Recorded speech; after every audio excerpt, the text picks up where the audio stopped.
Hey there!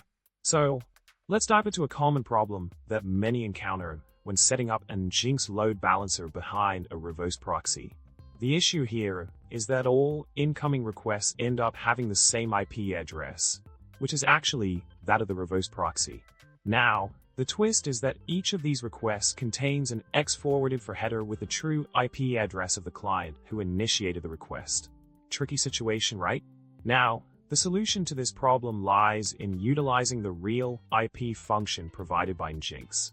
This function essentially allows you to extract the IP address from the X-forwarded for header and update the $remote underscore address of variable with this new value, replacing the IP address of the reverse proxy.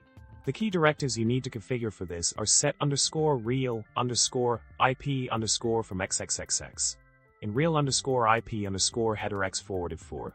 By setting these directives with the appropriate values, Nginx will start using the IP address from the header for load balancing instead. In summary, by implementing the Real IP function with the specified directives, you can ensure that Nginx performs the IP underscore hash based on the contents of the X forwarded for header, rather than the incoming request IP. It's a nifty solution to a common challenge. Well, that's it for today.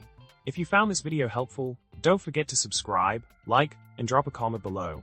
Remember, keep those requests rolling in and stay tuned for more tech tips and tricks. Catch you later!